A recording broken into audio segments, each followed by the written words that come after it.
കുറേ പേരൊക്കെ പറയുന്നത് കേട്ടു, ജാസ്മിൻ കട്ടപ്പയാണ്, കട്ടപ്പയെ പോലെ സ്വന്തം ടീമിൽ തന്നെ പിറകിൽ നിന്ന് കുത്തി ആ ഒരു ടാസ്കിൽ ഡെൻ ടീമായിരുന്നു തങ്ങളുടെ ടീമിനേക്കാൾ കൂടുതൽ പെർഫോം ചെയ്തതെന്ന് പറഞ്ഞത് ആ കട്ടപ്പയുടെ സ്വഭാവമാണ് കാണിച്ചത് എന്നൊക്കെ പറഞ്ഞുകൊണ്ട് ഘോരമായി പ്രസംഗിക്കുന്ന ഒരുപാട് പേരെ ഞാൻ കണ്ടു. ഞാനൊന്ന് ചോദിക്കട്ടെ, നമ്മുടെ പൂജ ഇപ്പോൾ പവർ ടീമിലാണല്ലോ. പൂജയോട് ലാലേട്ടൻ ചോദിക്കുന്നുണ്ട്, മറ്റുള്ള പലരോടും ചോദിച്ചു, ആരും കേട്ടവരുമില്ല കണ്ടവരുമില്ല. ഈ പറഞ്ഞ ആൾ തന്നെ പറയുന്നത് ഞാനൊന്നും പറഞ്ഞിട്ട് ഞാൻ കണ്ടതുമില്ലെന്ന്. പൂജയോട് ചോദിച്ചപ്പോൾ പൂജ പറയുന്നു ഇത് പറഞ്ഞ സിബിനാണ്, ഞാൻ കേട്ടിട്ടുണ്ട് എന്ന് പറഞ്ഞപ്പോൾ പൂജ ഇവിടെ കട്ടപ്പനായില്ലേ? അല്ല പൂജ കട്ടപ്പയൊന്നും ആയില്ലേ? ജാസ്മിൻ മാത്രമേ കട്ടപ്പ ആയോളോ? അതെന്താണ് ഒരാൾക്ക് ഒരു നീതി വേറൊരാൾക്ക് വേറൊരു നീതിയും കാണുന്നത്? അതുകൊണ്ടാണ് പറയുന്നത്. സീസൺ 4 ഇതുപോലെ തന്നെയായിരുന്നു. സീസൺ 4 ഒരാളെ രാജാവാക്കി ആ രാജാവിന് വേണ്ടി ഘോരമായി പ്രസംഗിച്ചു. ആ മറ്റുള്ള മത്സരാർത്ഥികളെല്ലാം താറടിച്ചു, അപമാനിച്ചു. മാക്സിമം ഏത് രീതിയിലൊക്കെ അവരെ ഡീഗ്രേഡ് ചെയ്യാവോ ആ രീതിയിലെല്ലാം ഡീഗ്രേഡ് ചെയ്തു.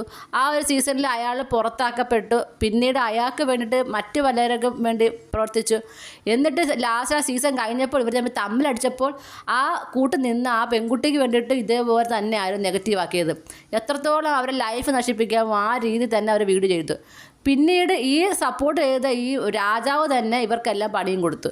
ഇതേ അവസ്ഥ തന്നെയാണ് സീസൺ 6 ഉണ്ടാകാൻ പോകുന്നത്. കാരണം ഒരാൾ ചെയ്യുന്ന തെറ്റല്ലാതാകുകയും അതേസമയം മറ്റൊരാൾ ചെയ്യുന്നത് തെറ്റായി മാറുകയും ചെയ്യുന്നത് എന്തുകൊണ്ടാണെന്ന് എനിക്കറിയില്ല. തെറ്റ് ആര് ചെയ്താലും അത് തെറ്റ് തന്നെയാണ്. കഴിഞ്ഞ ആഴ്ച ശ്രീകുമാറിന് പണിഷ്മെൻറ്റ് കിട്ടിയില്ലേ? ശ്രീകുമാറിൻ്റെ പവർ ടീം പുറത്താക്കിയില്ലേ?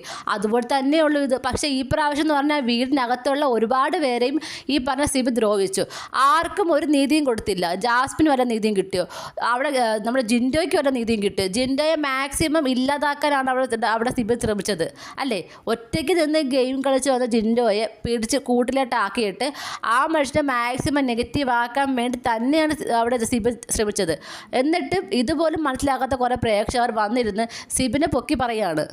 അതുപോലെ തന്നെ ഞാനൊരു വീഡിയോ കണ്ടിരുന്നു. അതായത് പവർ ടീമുകാർക്ക് നിശ്ചയിക്കാം അവരുടെ കൂടെ ആര് മത്സരിക്കണം, അല്ലെങ്കിൽ അടുത്ത പവർ ടീം ആരായിട്ട് വരണമെന്ന് പവർ ടീമുകാർക്ക് നിശ്ചയിക്കാം. അതായത് ബിഗ് ബോസിന് ചോദ്യം ചെയ്യാൻ പറ്റില്ലെന്ന്. കറക്റ്റാണ്, ബിഗ് ബോസിന് ചോദ്യം ചെയ്യാൻ പറ്റില്ല. ഇവിടെ ലാലേട്ടൻ വന്ന് എന്താണ് ചോദിച്ചത്? നിങ്ങൾ മനഃപൂർവ്വം ഡെൻ ടീമുകാർക്ക് കൊടുക്കരുതെന്ന് തീരുമാനിച്ചിട്ടുള്ളതല്ലേ? അതെ എന്ന് പറഞ്ഞാൽ തീരാവുന്ന കാര്യമുള്ളൂ അവിടെ. പക്ഷെ അതിന് പകരം അവർ എന്ത് പറഞ്ഞു? ഞങ്ങൾ തീരുമാനിച്ചിട്ടില്ല, അങ്ങനെ എടുത്തായിരുന്നു. ആദ്യം പറഞ്ഞില്ലെന്ന്, പിന്നെ ലാലേട്ടൻ അത് കാണിക്കുന്നുള്ള തോന്നലായപ്പോൾ പിന്നെ പറഞ്ഞു ഞങ്ങൾ എടുത്തായിരുന്നു, പിന്നെ പക്ഷെ ഞങ്ങൾ മാറ്റി, ഞങ്ങൾ ആര് ഗെയിം കളിക്കുന്നു അവർക്ക് കൊടുക്കാമെന്ന രീതിയിലാക്കി എന്ന് പറയുന്നു. അതുകൊണ്ടാണ് വീണ്ടും ലാലേട്ടൻ വീണ്ടും ചോദിച്ചപ്പോൾ അവർക്ക് ഇല്ല, ഞങ്ങൾ അങ്ങനല്ല ഉദ്ദേശം എന്ന് പറയുന്നത്. അതുകൊണ്ടാണ് ലാലേട്ടൻ പറഞ്ഞത് നിങ്ങൾക്ക് കുറ്റബോധം ഇല്ലെന്ന്. അവർക്കെങ്കിൽ പറയാൻ പറ്റും ഞങ്ങൾക്ക് ഞങ്ങളുടെ ടീം ചെയ്യിക്കണമെന്ന് തോന്നി അതുകൊണ്ട് ചെയ്യാമെന്ന് പറഞ്ഞാൽ തീരാവുന്ന പ്രശ്നമേ ഉള്ളൂ. എന്തുകൊണ്ട് അവർക്ക് കേൾക്കാൻ പറ്റുന്നില്ല? അപ്പം എന്താ പ്രേക്ഷകരെയും ലാലേട്ടനെയും ബിഗ് ബോസിനെയൊക്കെ വീണ്ടും വിഡ്ഢികളാക്കുകയാണോ? അപ്പം പ്രേക്ഷകരെ വിഡ്ഢിയാക്കാൻ പറ്റുമായിരിക്കും. കാരണം കുറേ യൂട്യൂബേഴ്സ് ഇറങ്ങിയിട്ടുണ്ട് ഇപ്പോൾ സിബിനെ പൊക്കി പറയാനായിട്ട്. അത് കേട്ട് വിശ്വസിക്കുന്ന കുറേ ആൾക്കാരും ഉണ്ടായിരിക്കാം. പക്ഷേ എന്തുകൊണ്ടും ലാലേട്ടനെ ബിഗ് ബോസിനെ ഒന്നും ആർക്കും പറ്റിക്കാൻ കഴിയില്ല. കാര്യം അവരവിടുത്തെ കണ്ടുകൊണ്ടിരിക്കുന്നതല്ല. അതുപോലെ പറയുന്ന കേട്ട് പവർ ടീമിനും സിബിനും അതുപോലെ നമ്മുടെ ജിൻഡോയ്ക്കും ഒക്കെ എന്തുകൊണ്ട് ലാലേട്ടനോ ബിഗ് ബോസിൻ്റെ ഭാഗത്തുനിന്നും മറ്റ് ശിക്ഷകൾ വന്നില്ല, അതിന് പകരം നോറയും ജാസ്മിനും മറ്റു കുടുംബാംഗങ്ങളും ചേർന്ന് ശിക്ഷ കൊടുത്ത് എന്തിന് എന്നൊക്കെ പറഞ്ഞു കേട്ടു. പവർ ടീമുകാരെ കൊള്ളാത്തതുകൊണ്ട്, നേരെ ചൊവ്വേ പവർ ഉപയോഗിക്കാൻ അറിയാത്തതുകൊണ്ട്, നേരെ ചൊവ്വേ ശിക്ഷ കൊടുക്കാൻ അറിയാത്തതുകൊണ്ട്, ഒരു ശിക്ഷ നോറയ്ക്ക് കൊടുത്തിട്ട് അത് നല്ലൊരു ചെയ്തുകൊണ്ടിരിക്കുമ്പോൾ അതിനിടയ്ക്ക് കയറി സ്റ്റോപ്പ് ചെയ്തു. അതൊന്ന്. അതുപോലെ തന്നെ ജാസ്മിൻ എന്തെങ്കിലും നീതി കിട്ടിയോ? കിട്ടിയില്ല. അതുകൊണ്ടാണ് മറ്റുള്ളവരെ കൊണ്ട് ആ ഒരു ശിക്ഷ കൊടുപ്പിച്ചത്.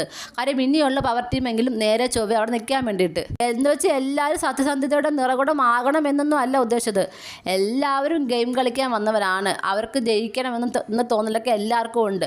എന്നാലും മിനിമം ക്വാളിറ്റി കാണിക്കാമല്ലോ. ഭയങ്കര ക്വാളിറ്റി പറഞ്ഞ ആൾക്കാർക്ക് മിനിമം ക്വാളിറ്റി കാണിക്കാമല്ലോ. ഇപ്പം ജിൻഡോയുടെ ഭാഗത്ത് തെറ്റുണ്ട്, ആ തെറ്റിന് എന്തെങ്കിലും ഒരു ചെറിയ പണിഷ്മെൻറ്റ് കൊടുക്കാമായിരുന്നു. എന്നാൽ പോലും കുറേ നീതി കിട്ടിയാന്. അങ്ങനെയൊക്കെ എന്തെങ്കിലും കാര്യം ചെയ്യാമായിരുന്നല്ലോ, ചെയ്തില്ലല്ലോ. എന്ത് കാര്യം ചെയ്തു അവിടെ? എല്ലാം പവർ ടീമിന് വേണ്ടി മാത്രം ചെയ്ത കാര്യങ്ങളായിരുന്നു കഴിഞ്ഞ ആഴ്ച നടന്നുകൊണ്ടിരുന്നത്. അതുപോലെ തന്നെ പവർ ടീമുകാർക്ക് ഒരിക്കലും ജിൻഡോയ്ക്ക് ശിക്ഷ കൊടുക്കാൻ പറ്റില്ല. കാര്യം ജിൻഡോയോട് ഇങ്ങനൊരു കാര്യം പറഞ്ഞു കൊടുത്തത് സിബിനാണ്. അപ്പം പിന്നെ എങ്ങനെയാണ് സിബിനൊരു ശിക്ഷ കൊടുക്കാൻ പറ്റുന്നത്? പറ്റില്ല. അതാണ് ലാലേട്ടൻ എടുത്ത് കാണിച്ചത്. കാര്യം ഇത് ജിൻഡോയ്ക്ക് എന്തുകൊണ്ട് ശിക്ഷ കൊടുത്തില്ല? കാര്യം ഇത് പറഞ്ഞു കൊടുത്തത് സിബിനാണ്, അതുകൊണ്ടാണ് ശിക്ഷ കൊടുക്കാനത്. ഇതൊക്കെയാണ് ലാലേട്ടൻ എടുത്ത് കാണിച്ചത്. അപ്പോൾ ഇതൊക്കെ പറഞ്ഞു കൊടുത്തപ്പോൾ ലാലേട്ടൻ്റെ ബിഗ് ബോസും കൊള്ളാത്തവരായി. കഴിഞ്ഞ ആഴ്ച വരെ ജാസ്മിനെയും ഗബ്രിയൊക്കെ ചീത്ത കൊടുത്തപ്പം ലാലേട്ടൻ മാസ്, നമ്മുടെ ബിഗ് ബോസ് മാസ്, ബിഗ് ബോസും ലാലേട്ടനുമാണ് ഗെയിം ചേഞ്ചർ, അങ്ങനെയാണ് ഇങ്ങനെയാണ് ആനെന്നൊക്കെ പറഞ്ഞ ആൾക്കാർ ഇന്നലെ ഒരു ദിവസം കൊണ്ട് എന്തൊക്കെ തെറി വിളിക്കാമോ അതിൻ്റെ അങ്ങേയറ്റം തെറി വിളിച്ചു. എന്തായാലും ഇന്ന് ലാലേട്ടൻ ഒരുപാട് കാര്യങ്ങൾ ചർച്ച ചെയ്യുന്നുണ്ട്. ജാസ്മിൻ്റെ ഒരുപാട് കാര്യങ്ങൾ തെറ്റുകൾ ചൂണ്ടിക്കാണിക്കുന്നുണ്ട്. ഇനി ജാസ്മിന് മാത്രമാണോ മറ്റു പലരുടെ ചോദ്യം ചെയ്യുമോ എന്ന് കണ്ടു തന്നെ അറിയണം. നിങ്ങൾക്ക് എന്താണ് തോന്നുന്നത്? നിങ്ങളുടെ അഭിപ്രായങ്ങൾ താഴെ കമൻറ്റ് ബോക്സിൽ മറക്കാൻ രേഖപ്പെടുത്തണം. കൂടുതൽ ലൈവ് അപ്ഡേഷനുമായിട്ട് ഉടനെ വരുന്നതായിരിക്കും.